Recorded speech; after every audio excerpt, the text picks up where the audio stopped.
Bismillahirrahmanirrahim. Assalamualaikum warahmatullahi wabarakatuh. Oke, perkenalkan nama saya Yuli Aristi. Nah, di sini saya akan membahas soal basis data. Ada 5 soal. Kita langsung saja masuk ke pembahasan soal yang pertama. Baik, di sini ada soal nomor 9, yaitu 3 jenis perintah SQL berdasarkan fungsinya. Untuk soal yang pertama, yaitu Data Definition Language atau DDL nih, yaitu perintah untuk membuat atau mengubah struktur database. Contohnya di sini ada contoh perintah kayak create untuk bikin tabel baru dan alter untuk mengubah tabel. Kemudian yang kedua yaitu ada DML atau Data Manipulation Language,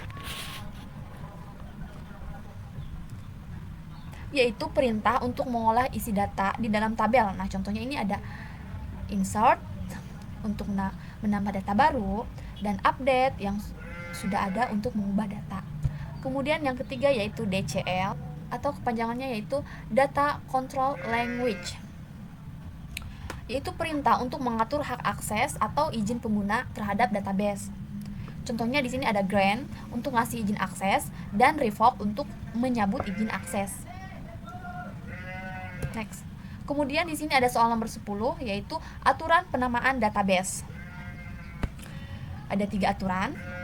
Di sini ada soal nomor 10 yaitu aturan penamaan database. Ada 3 aturan yang harus kita perhatikan. Oke, yang pertama yaitu nama harus diawali dengan huruf, bukan angka atau karakter khusus. Nah, jadi nama database itu kita awali dengan huruf, bukan angka. Nah, di sini ada contoh penamaan yang benar, kayak employee underscore db. Gitu. Yang kedua yaitu tidak boleh mengandung spasi atau simbol khusus. Gunakan underscore sebagai pemisah kata. Jadi kalau misalkan kita ingin memisahkan suatu kata, itu kita harus menggunakan underscore, tidak boleh pakai spasi. Kalau misalkan kita menggunakan pakai spasi, itu pasti akan error. Nih contohnya nih, employee spasi database itu akan error. Kemudian yang ketiga yaitu tidak boleh pakai kata kunci sistem SQL sebagai nama. Contohnya dengan kata select atau tabel itu juga bisa membuat error. Karena ntar sistem bingung nih. Ini perintah atau menamai suatu database gitu. Kemudian soal nomor 16 yaitu tentang kardinalitas dalam IRD. Singkatnya, kardinalitas adalah batasan jumlah hubungan antar data di satu tabel dengan tabel lainnya. Nah, contoh jenis yang pertama yaitu ada one to many, yaitu satu data bisa terhubung ke banyak data. Contoh gampangnya itu kayak dosen bisa membimbing banyak mahasiswa.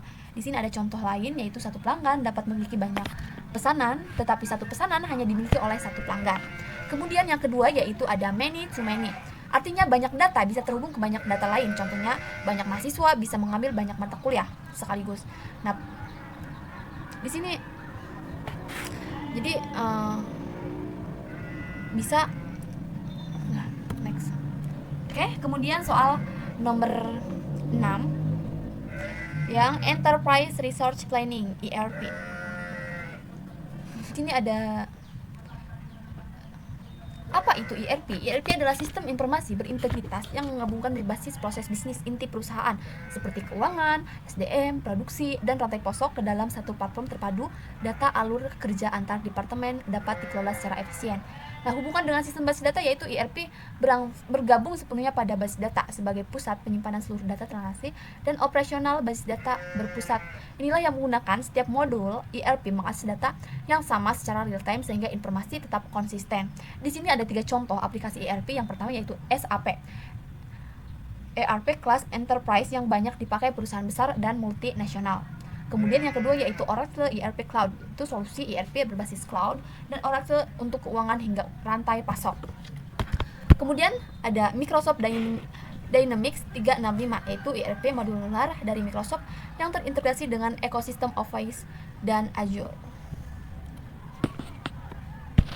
Next, di sini ada soal nomor 21 tentang integrity constraints.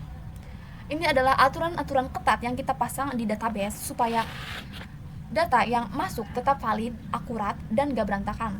Di sini ada 3 jenis utama, ada domain integrity, ada entity integrity, yaitu memastikan setiap baris data punya identitas unik dan gak ada yang kembar atau duplikat.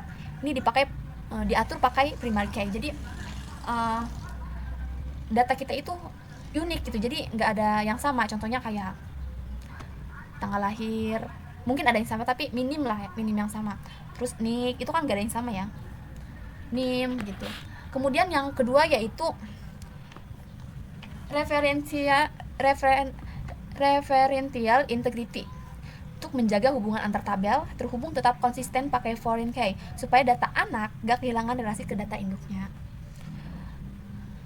Poin yang terakhir yaitu domain integrity, memastikan data yang diisi sesuai tipe datanya. Contohnya kolom umur gak boleh diisi teks, jadi harus angka ya. Next. Oke. Sekian penjelasan dari saya mengenai 5 soal tadi. Apabila ada kesalahan kata atau ada gangguan di videonya atau suara-suara yang gak jelas, mohon dimaafkan. Wassalamualaikum warahmatullahi wabarakatuh.